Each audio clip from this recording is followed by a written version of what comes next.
Bonjour à toutes et à tous, c'est Xeleco et bienvenue pour cette nouvelle vidéo aujourd'hui, toujours pour parler Formule 1 avec la suite des notations pilotes suite au Grand Prix d'Autriche. Je sais, j'ai mis beaucoup plus de temps que prévu, je suis désolé, j'ai un gros client en ce moment et le contrat se termine bientôt. Donc je suis un petit peu débordé, néanmoins on va pouvoir faire ce classement assez rapidement puisqu'il y a eu des très très bonnes notes aujourd'hui, j'en ai mis des excellentes et vous allez comprendre pourquoi. On va commencer par Saints, bon bah du coup Leclerc, on va commencer par Leclerc, je lui ai mis un 10. Voilà, pour moi c'est une super course. Il a fait un plus long relais avec un petit peu de gestion pneumatique comparé à son rival direct Verstappen et Sainz, hein, bien évidemment. Puis derrière, on a également aussi le fait de devoir dépasser Verstappen, aller au stand plus tard, revenir avec des pneus plus frais, redépasser Verstappen, puis en fin de partie faire encore une fois un autre arrêt au stand et redépasser une Verstappen une troisième fois de suite. Donc il a dû batailler, il a dû passer, livrer bataille. Pour moi, c'est une super belle course de Charles Leclerc. Et Sainz, je lui ai mis un 9,5. Bon, en dessous de son coéquipier parce qu'il finit derrière. Mais il était là, il était dans le rythme, donc j'ai trouvé que c'était une très très très bonne course. Voilà du coup pour les pilotes Ferrari, parce que vu qu'on commençait par Sainz. Pour Vettel, je lui ai mis un 7, et je rappelle à tous que pour moi, un 8 équivaut à faire le job, c'est-à-dire mettre sa voiture là où elle peut être. Si c'est dans les points, il faut la mettre dans les points, etc., etc. Donc forcément, la séance de qualification de Vettel s'est pas passée comme prévu avec l'accrochage avec Albon. Derrière, dans la course, ça se passe non plus pas comme prévu avec l'accrochage avec Gasly, pour lequel il n'est absolument pas fautif. Car contrairement un petit peu à Perez, Russell, faut dire que Perez a laissé moins de place, alors que là, Vettel a laissé toute la place du monde, donc il peut pas laisser plus de place puisqu'il était déjà sur le vibreur, et c'est Gasly qui sous-vire dans sa voiture. Donc grossière erreur de Gasly pour le coup, et ça fait mal, hein. Ça fait très très mal. Perdre des places. La course de Vettel était pas mauvaise hein, avant ça, donc c'est triste. Il finit derrière son coéquipier, non pas à cause de son talent, mais à cause, on va dire, un peu de malchance, même si c'est une prise de risque ici de dépasser à ce virage 4. Il l'a pris et il n'a pas été récompensé, malheureusement, tant pis pour lui. Il n'y a pas beaucoup de pilotes qui ont été récompensés dans ce virage 4, pour être honnête. Tsunoda, ah oui, je vais pas parler de Latifi Perez, donc ils ont abandonné également. Alors Perez, honnêtement, il n'a pas fait longtemps, donc on va pas le noter, même si pour moi il a aussi sa part de responsabilité. Hein. Il a vraiment tassé Russell à cet endroit-là, histoire que Russell lève le pied. Il n'a pas levé le pied, Russell, ce qui est fait lui le fautif, parce que du coup il monte sur le vibreur et il va dans Perez. Mais Perez n'a pas laissé non plus trop de place, donc faut être deux pour un accident. Donc là on est sur à peu près du... allez, 80-20, 80% la faute de Russell et 20% la faute de Perez sur le fait de laisser plus de place. S'il avait pris la même trajectoire que Vettel, je pense qu'il n'y aurait pas eu de problème. Donc c'est un peu dommage de perdre autant de points, surtout quand tu as une voiture capable de jouer le championnat du monde et que tu es face à Verstappen, tu peux pas te permettre de faire des erreurs comme ça. Donc je pense que j'aurais mis pas une très bonne note à Perez d'avoir galéré autant. Tsunoda, je lui ai mis un 3. Ah, ça manque de rythme. C'est pas trop son Grand Prix, hein, pour être honnête, on l'a pas trop vu. Gasly, je lui ai mis un 2,5. Enfin, c'est vraiment l'un des pires week-ends de Gasly. Peut-être même son pire week-end.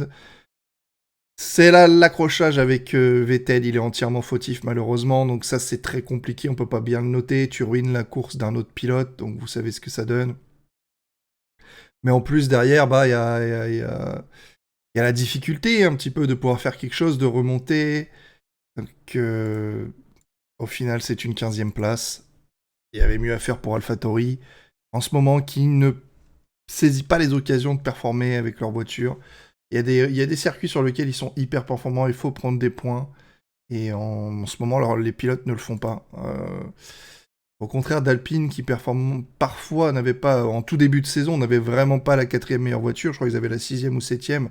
À égalité avec AlphaTauri, qui pourtant, au niveau des pilotes, que ce soit Alonso et Ocon, ils ont réussi à piquer un petit peu des points à droite à gauche, avec plus ou moins de malchance selon les pilotes. Mais ils ont essayé de tirer le potentiel de la voiture. Et là, cette année, AlphaTauri peut faire mieux que ça quand même, hein, au niveau des données qu'on a. Guan Yu Zhou, eh ben, c'est un petit peu en dessous de Bottas, hein, ça finit 14e, la course n'était pas dégueu, je trouve que c'est une bonne course assidue de rookie. Pour moi, il fait une très bonne saison de rookie. Il fait un petit peu Et c'est là que tu te rends compte à quel point certains pilotes sont estimés, parce que, encore une fois, je vais revenir.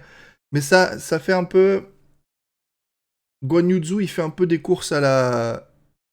J'allais dire à la Russell, à la Ocon, même si Russell s'est craché sur ce Grand Prix-là. Mais des courses à la Ocon où, en gros, il fait pas de bruit, il fait sa course, il a pas de crash, il a pas d'accident avec d'autres pilotes tout bêtement en étant trop agressif, etc. Il a le temps de gérer et d'apprendre son agressivité s'il est là pour être en Formule 1. Et c'est justement bien le fait de se dire « Oh, je suis peut-être pas là en Formule 1 l'année prochaine, il faut que je donne mon maximum pour montrer absolument ce que je sais faire. » Il a eu énormément de malchance, mais en même temps les deux pilotes Alfa Romeo avec la fiabilité de l'Alfa Romeo. Malgré tout, voilà, il fait ses courses assidues, il est dans l'ombre, parfois, souvent, il a des DNF, ça c'est un petit peu dommage de pas finir certaines courses qui auraient pu être intéressantes en termes de points également. Mais ouais, c'est lui qui était dans la bataille avec Alonso, avec Tsunoda. D'ailleurs, je crois que c'était Tsunoda devant, puis Ganyuzu, puis Alonso derrière. Il me semble qu'il y avait quelque chose comme ça. Au final, il finit quand même devant Tsunoda, loin derrière Alonso, certes, mais bon, cette bataille était un petit peu plus compliquée, étant donné que l'Alpine était performant sur ce circuit de l'Autriche, donc c'est pas un mal non plus. Stroll, pareil, que je lui ai mis un 7, hein, il a pas fait de bruit, il a fait sa course un peu dans l'ombre, mais voilà, il avait un rythme correct, pas aussi fort que celui-là de Vettel, mais au moins il a fini devant parce que c'était moins brillant, mais il a fait ce qu'il fallait. Donc c'est un Grand Prix correct. Albon, pour moi, il a fait le taf, il place sa Williams 12e. Honnêtement, quand tu regardes le classement, il n'y a aucun pilote que tu te dis « Oh, il aurait dû terminer derrière Albon ». Non, déjà mettre la Williams 12e, pour moi, c'est faire le job, il n'y a aucun problème. Bottas, on peut pas lui mettre plus que 8, il a fait le job en partant dernier. Donc il part dernier, il finit 11e. Alonso part avant-dernier, il finit 10e. Bon, après, Alonso, par malchance, aurait pu finir bien plus haut. On en parlera après, bon, on en parle maintenant d'ailleurs. Alonso, je lui ai mis un 9, donc là on a sauté un cran. Très performant, que dire. Il part avant-dernier devant Bottas. Il aurait pu prétendre au moins à la P7 s'il n'y avait pas eu un pneu qui vibrait, qui l'oblige à repasser une deuxième fois au stand sous Virtual Safety Car. Bon, en soi, c'est sous Virtual Safety Car, donc 2 arrêts au stand sous Virtual Safety Car, c'est un arrêt au stand normal. Donc plus ou moins, il est P10 là où il aurait amené sa course en temps normal. Par contre, il y avait une Virtual Safety Car, donc il aurait pu prétendre à une P8, je pense. P7 pour Norris, P8, ouais, parce que Magnussen avait des problèmes avec son moteur. Donc ça aurait été possible. P8, voire P7 au duel avec Norris.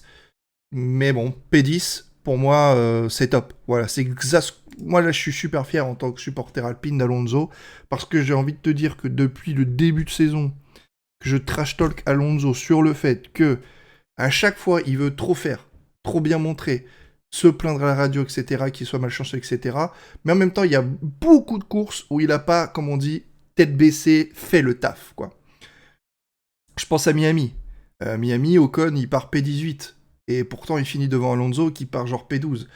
Bah, tu te craches avec Gasly alors que tu pouvais marquer des points. Il y a eu des moments où il peut marquer des points, il le fait pas. Donc, se plaindre, c'est bien, mais quand tu peux marquer des points et que tu le fais pas, on peut pas se plaindre. Et je vous ai toujours dit, il y avait des gros moments d'agressivité chez Alonso qui sont excellentes à regarder visuellement, mais c'est un petit peu sur une échelle. Si tu veux, Alonso, il peut aller chercher un peu plus de performance, mais avec plus d'agressivité, qui fait que parfois il fait des erreurs qui l'emmènent un petit peu au bout de l'échelle de la barre. Donc en moyenne, tu vois, c'est comme si la barre, le spectre était plus large pour Alonso, donc la moyenne est au milieu, alors qu'Ocon, il va peut-être être un petit peu moins performant au top, mais il va moins faire de conneries. Donc parce qu'il est moins agressif dans ce... Donc en fait, il a une barre plus petite, plus restreinte. En fait, la moyenne, elle se situe au niveau d'Alonso. C'est pour ça que les deux pilotes sont proches, en ayant un style complètement différent, une approche complètement de la Formule 1, où Alonso, il a plus rien à perdre en tant que carrière, donc il va chercher l'exploit, la surperformance, pousser le moteur à fond, etc., etc. Pas beaucoup de gestion parce qu'il fait un maximum. Là où Ocon va chercher plus de gestion, etc., relâcher sur les tours minutes du moteur et tout, pour l'économiser.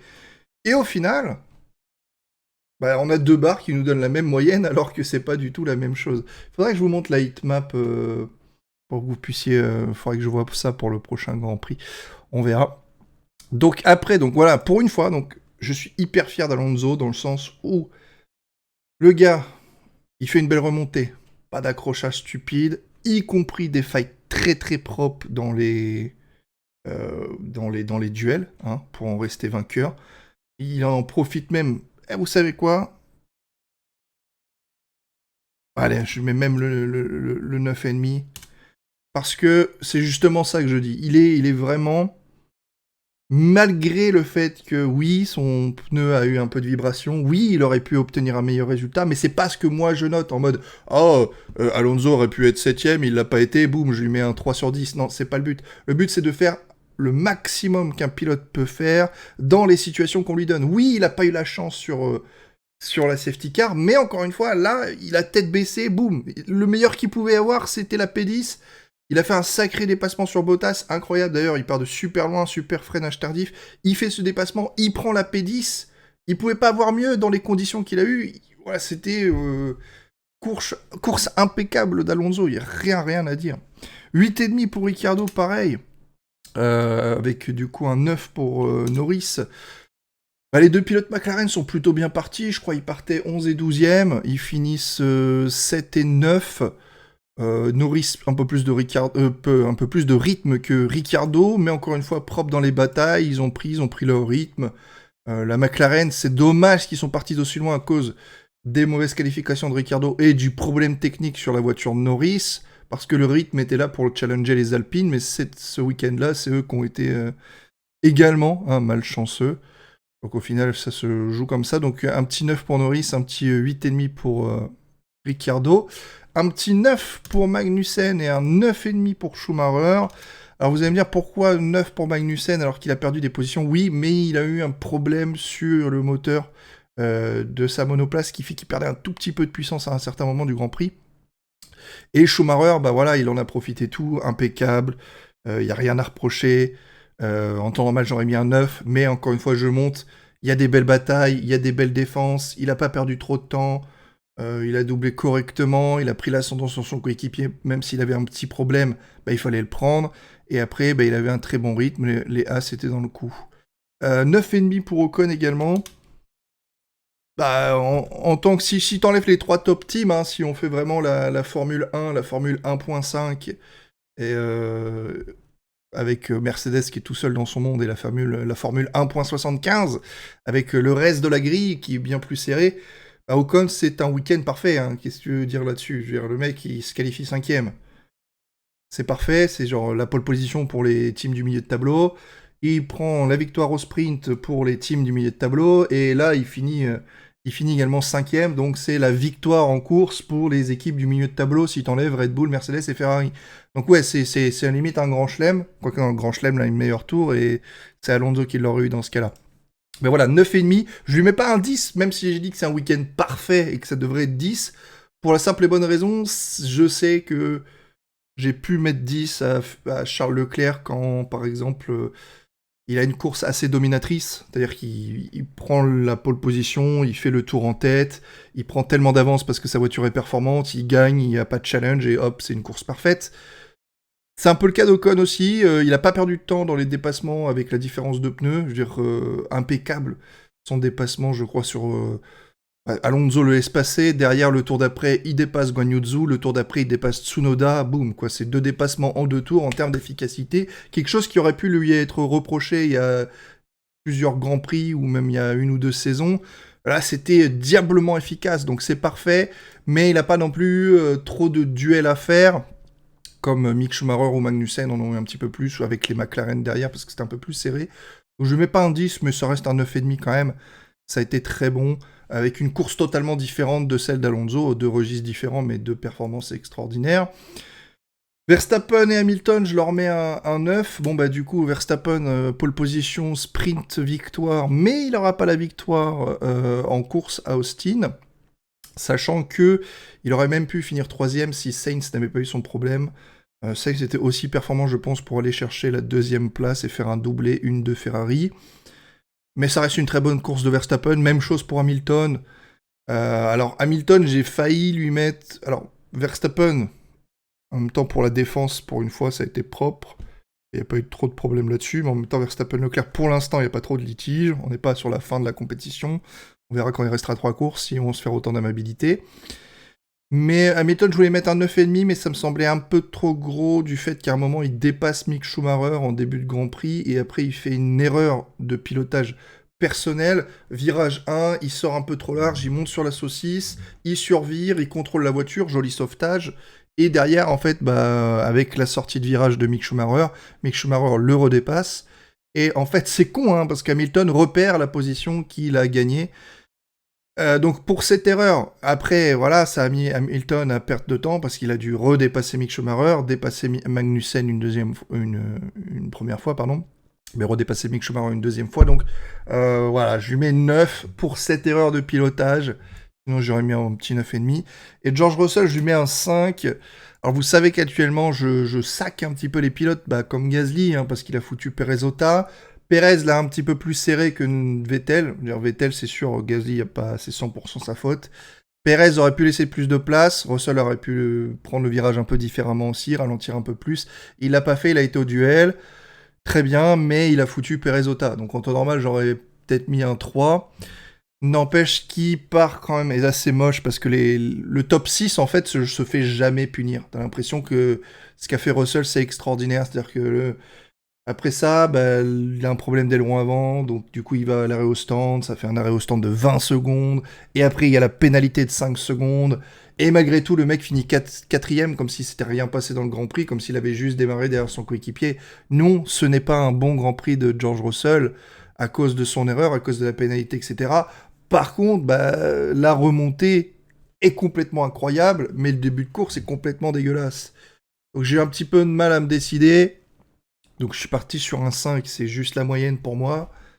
Il aurait fait 4ème en démarrant après Hamilton, en faisant sa course derrière Hamilton et en finissant derrière Hamilton, il aurait eu un 8,5. Il a fait le job, pas de problème, il a dépassé les monoplaces qu'il faut, il finit derrière le coéquipier, mais c'est quand même un 8,5. Là, il s'est compliqué la tâche pour faire une méga remontée, mais à la base, voilà, il y a des gens qui sont là en mode « Ouais, Russell, 10 sur 10, il a fait une remontée de malade. » Non, Russell ne doit jamais faire cette remontée de malade, parce qu'il n'est pas censé se mettre dans cette situation à la base, hormis si on lui change son moteur ou qu'il y a eu un problème en qualification.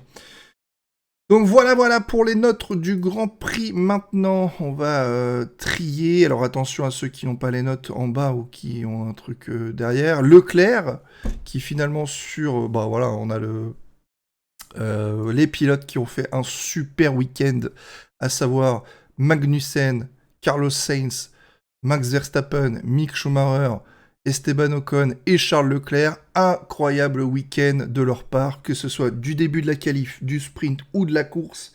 C'était bim boum, on est sur plus de 17, c'était excellent.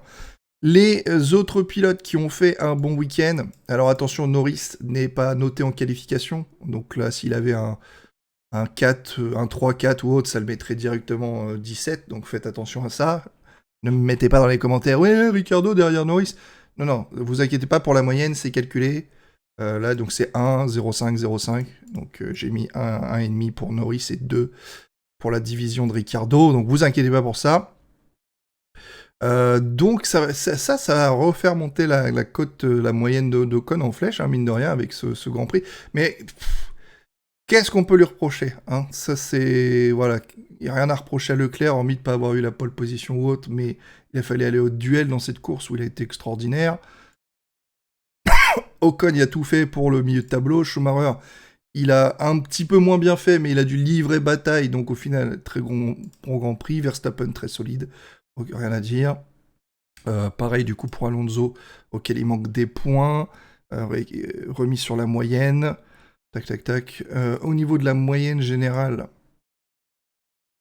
on a donc Leclerc. Oh, Leclerc après notre Grand Prix de Grande-Bretagne où Verstappen était en tête. Et bien voilà, échange de position, puisque c'est maintenant Charles Leclerc qui est en tête devant Max Verstappen, suivi de Perez, suivi de Norris, suivi d'Ocon, Hamilton, Alonso, Russell. Au final, on voit un petit peu les pilotes du moment. Un petit peu en dessous, Sainz est en train de revenir. Franchement, Sainz, dans mon tableau, il était très très loin. C'était un moment, il était genre dans le top 13, top 12. Là, il commence à remettre des bons points. Il devrait pouvoir reprendre l'ascendant sur Bottas et autres, remonter dans ce classement, tout comme Alonso. Hein. Alonso est en train de remonter à flèche sur Ocon dans les classements et tout. Et c'est vraiment impeccable. Donc ouais, c'est hyper solide. Et c'est aussi un petit peu ce qui prend à contre-pied les autres classements que vous pouvez voir où on va dire, les autres youtubeurs peuvent noter un peu au feeling en mode ouah, j'ai l'impression qu'il est trop rapide, ouah, j'ai l'impression qu'il est trop fort. C'est que Russell, ben voilà, il y a quand même quelques erreurs hein, sur cette année, il y a quand même quelques qualifs, c'est pas ça, il y a quand même quelques erreurs de pilotage, ce qui fait que ben, si tu prends en compte sur Hamilton, à chaque fois qu'on a mis petit à petit, alors que pourtant, ben voilà, hein, tous les deux, là même là, Hamilton, j'ai mis moins en qualif que Russell, mais globalement, il y a un peu moins d'erreurs, ce qui fait que si on prend un peu la chance que Russell a eue, c'est un peu le cas Alonso, c'est un peu le cas Hamilton devrait être devant au point, quoi. Mais bon. Bon, derrière, il y a des pilotes solides tels Bottas, Sainz, Albon, Magnussen, Guan Yu Zhou, Vettel, Gasly. En dessous de Gasly, c'est un peu moins bon. En dessous de 12, ça commence à être pas terrible. Voilà pour cette vidéo. J'espère qu'elle vous aura plu. N'hésitez pas à me dire si vous avez des suggestions. Si vous n'êtes pas d'accord sur certaines choses, dites-le moi pourquoi, au niveau de quelles statistiques. Et puis on verra ce qu'on peut faire. Je pense que Pérez en ce moment est en train de perdre du terrain. Ça m'étonnerait pas si on a un super Grand Prix de France que Norris ou Ocon puissent passer devant, par exemple, si les deux font de très bonnes prestations. Et ouais, Pérez est en train de perdre là du terrain quand même sur Verstappen. Et on le sait, hein, pour être champion du monde, faut être au sommet. Il n'y a pas de litige là-dessus. Allez, à la prochaine. Portez-vous bien et prenez soin de vous. Bye bye.